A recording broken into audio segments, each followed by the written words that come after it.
you make your own history in this planet. Yes, Mr. Yun Chair. ang gusto nilang mangyari. Doon sila sa impyerno at doon tayo magkita. Well, Mr. Chair, wala namang jurisdiction ng Senado sa impyerno. Dito lang sa bansa natin pwede tayong mag-investigate. Ba't doon tayo pupunta? Well, wala po akong ambisyon pumuntang impyerno pa. Pero Mr. Chair, My public life is open to everybody. So, magastos masyado, ma'am. Kaya, kung maari lang, tapusin natin ito hanggang bukas. Huwag na tayong umalis dito. Thank you, Mr. President. salamat kayo, Mr. sir. Chair. Tapusin talaga natin ito. Tapusin natin ito dito ngayon. Huwag tayong umalis dito hanggang umaga. Umabot man tayo hanggang umaga bukas. Huwag tayong umalis dito. Tapusin natin dito. Kaya natin iniimbestiga. Kaya ma'am, huwag Mr. tayong Chair, umalis dito sa kwartong ito hanggang matapos ang gusto ninyong kunin sa akin. well, Mr. Chair, so yung Yan. huling tanong ko for today, for the record, Bakit ano po? tinawag Mr. ninyo Chair. ako dito tapos yan lang ang huli ninyong tanong? This is watching dahil ang daming admissions ng dating presidente involving criminal acts. Salamat kayo. Kasaysayan na lang po maghuhusga. Salamat kayo, Mr. Chair. Thank you, Senator Mr. Ontiveros. Chair. Yes, go ahead, Mr. President. Nagtataka ako hanggang ngayon ang Justice Department hindi pa nag-file ng kaso hanggang ngayon. Katagal lang. Matagal ako pumapatay ng tao hanggang ngayon hindi pa sila nakapile ng kaso. Kabanat, no, mag-recap lang ako sa video. Ang nilalaman ng video nito bago nyo mapapanood. So, ang nilalaman ng video nito ay patungkol sa cross-examination ni na President Duterte at Senador Risa Ontiveros kung saan napagsabihan na pupunta sila sa impyerno. Kasi may minention si President Duterte about sa mga criminals na pupunta sa impyerno. At itong si Risa, pati si Risa na damay, sinabi ni President Duterte na itong kriminal ay magkikita-kita sa impyerno. At pati si Risa ay na-mention ni President Duterte na doon tayo magkikita. Sumagot naman itong si Risa na hindi daw siya pupunta sa impyerno. Pero makikita mo na bagamat na tatakpan siya ng boses ni Risa Ontiveros, binanggit na doon talaga sila pupunta. Kasi aminin man saka hindi, ang literal na ay impyerno talaga ang punta ni Risa, ibig sabihin ni President Duterte dito. So, hamon pa ni Risa Ontiveros sa DOJ o sa mga justice, bakit di, sabi ni President Duterte, bakit di, until now wala pa rin ipinail na case laban sa akin ang Department of Justice. Kasi isipin mo, matanda na rin si President Duterte. Kaya nga sa unang video niya, sinabi niya, baka ilang take 2 years to 3 years, 4 years, 5 years, magpapahinga na siya kasi may sakit na daw siya. No? So, ano pang nitong ng mga ito? No? Ng mga taong ito. 'Di ba? Pinaniwalag din naman ng maayos yung policy ni President Duterte, bagaman di maintindihan ni Dilima at itong si Risa Ontiveros. So ito, panoorin niyo yung video mga kabayan. Gusto ko lang habulin yung classmate mo. Yung congressman. Parang papailan ko ng kaso. Total, hindi ko na kailangan yung affidavit mo. Your narrative here is under oath. Hindi ko na kailangan yung affidavit mo. All I have to do is to take out your statement, the basis of filing a case of subornation. Our transcript of records will be nice. Salamat kaayo, Mr. Chair. So, bago po magsimula, gusto ko lang pong ipaalala sa ating lahat na seryosong usapin ito. At tiwala ako sa chair ng subcom na seryoso tayo dito. At hindi ko po na-appreciate ang napaka-casual na mga sagot ni dating presidente tungkol sa patayan. At tumatawa at pumapalakpak pa ang ilang kasama dito sa session hall. So siguro, tigilin na natin yung nakasanayan natin na normalize at gawing katatawanan ng patayan. Sir, sabi nyo, when you are confronted by a criminal, you must overcome the resistance. Ibig po ba sabihin na lahat ng na EJK may barel? Kasi kung gano'n, nasa na po kaya yung mga barel? Dapat may libo-libo ng barel sa custody ng PNP. Do you have any thought on that? No, that is you're asking somebody somewhere or to make an accounting which is not possible. That your question cannot be answered here. Tama. All right, sir.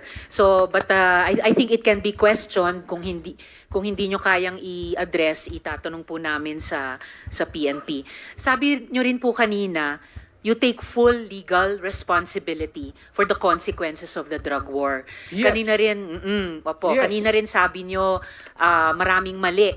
No? So, halimbawa, si Kian De Los Santos, menor de edad, hindi armado, nagmamakaawa, pero pinatay ng mga pulis sa drug war. Oh. Do you take responsibility for the death of Kian De Los Santos?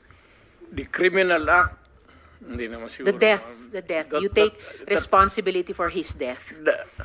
Walang maniwala na abogado sa akin yan. That Hindi would po, be sir. long shot. Hindi po abogado. Nandito pa lang tayo I sa was Senado, hindi sa referring Korte. to the policy na ginawa ko para sa mga pulis. Yes, sir. Sabi At ko, nagbunga for that, yung I polisiya. take full responsibility Yes, for and that. what about yung bunga ng polisiya na libo-libong namatay kasama si Kian De Los Santos?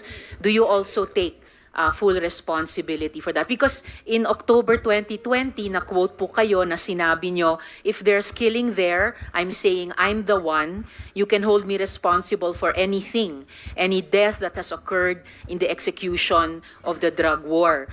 Noong October ulit, October 21, nung 2021 naman, in a Reuters interview, kinwote kayo na sinabing, if there is any person who is going to prison, it would be me. I assume full responsibility. So, do you assume responsibility for the death of Kian De Los Santos, Mr. No. Chair? No. How about Ala- si Carl Alam mo, Anthony ma'am, Nunez? before you rumble on those many things, No, I'm not rambling, Mr. Chair. Very specific yung mga tanong ko. the specific ang law, guilt is personal. Hindi. Tanong ka muna ng abogado. Okay lang po. Kayang-kaya kong magtanong sa abogado. Sige, tanong ka itanong muna ko ngayon po. before we proceed. No. Hindi tayo I magkakaintindihan have prepared dito. these questions with my Guilt legislative is staff. personal. Yes, it's very personal. Hindi So, mo pwedeng ipasa sa iba yan. no.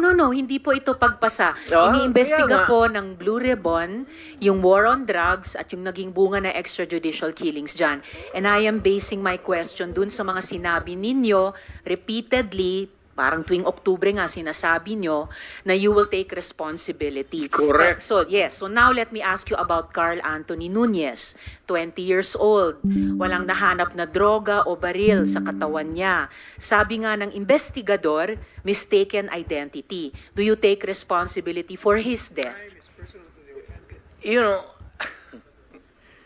ma'am, can I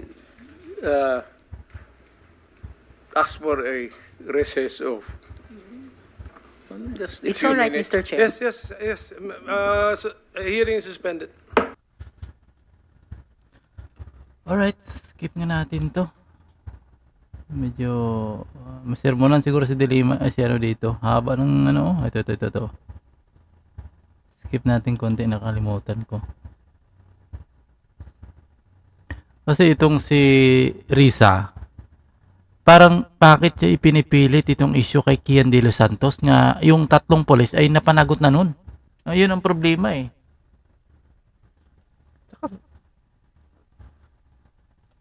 So skip natin ito. Yung mga sinasabi niya kasi ng mga tao ay yung napatunayan na yun na talagang yung mga pulis ay may kasalanan, nakukulong. Hindi nga na makalabas yun eh.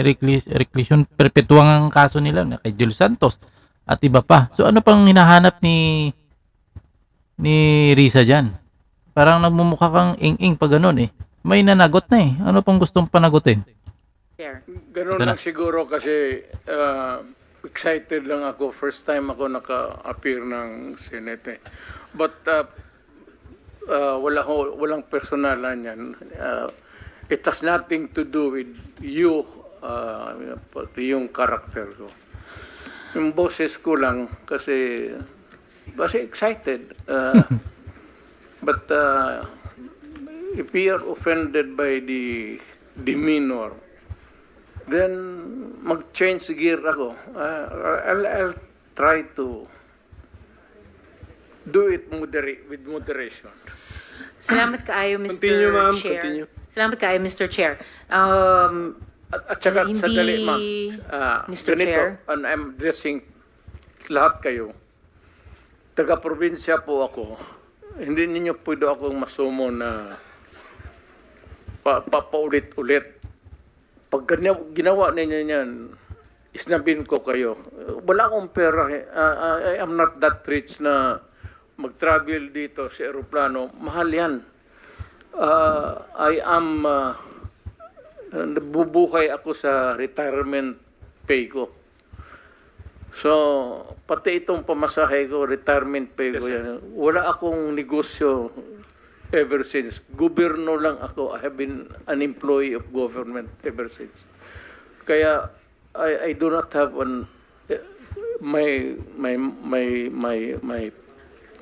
my public life is open to everybody. So, magastos masyado, ma'am. Kaya, kung maari lang, tapusin natin ito hanggang bukas. Huwag na tayong umalis dito. Thank you, Mr. President. Salamat kaayo, Yes, Mr. sir. Chair. Tapusin talaga natin ito. Tapusin natin ito dito ngayon.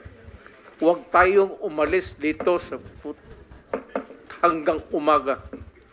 Umabot man tayo hanggang umaga bukas. Huwag tayong umalis dito. Tapusin natin dito. Okay, Mr. President, we are prioritizing the questions directed to you. Sige, Senator Ortiveros. Salamat kaayo, Mr. Chair. So, pangalawang tanong ko, tinawagan nyo ba si Senior Superintendent Padilla para i-congratulate siya sa pagpatay sa 3 high-value targets na Chinese nationals na inilagay sa loob ng Davao Penal Colony? Kasi sinabi nyo daw, "Congrats Superintendent Padilla, job well done." Pero grabe ang ginawang dinuguan. Do you confirm this, Mr. Chair? You call Padilla now because he is lying. I do not know him. And I do not have to congratulate this policemen and soldiers. Trabaho ninyo yan. Why do I have to congratulate you? Magtrabaho kayo dyan. So you do not confirm na tinawagan nyo si I do Senior not- Superintendent Padilla? I only congratulate people with who itong mga police daw graduate with honor kasi nagtuturo ako sa Police Academy. May congratulatory message ako. Pero mag-congratulate ako ng ano. Well, Mr. Chair, of course, absolutely hindi naman natin kailangan investigate yung graduating with honors sa academy. Pero yung EJ case sa war on drugs, kailangan talagang kaya natin iniimbestiga. Kaya ma'am, huwag Mr. tayong Chair, umalis dito sa kwartong ito hanggang matapos ang gusto ninyong kunin sa akin. well, Mr. Chair, so yung Yan. huling tanong ko for today, for the record, Bakit ano po? tinawag Mr. ninyo Chair. ako dito tapos yan lang ang huli ninyong tanong?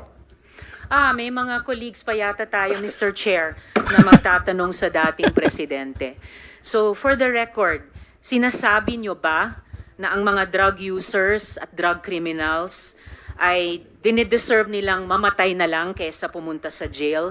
O para i-paraphrase ko si Patricia Evangelista, do some people need killing, Mr. Duterte? Ma'am, presidente ako.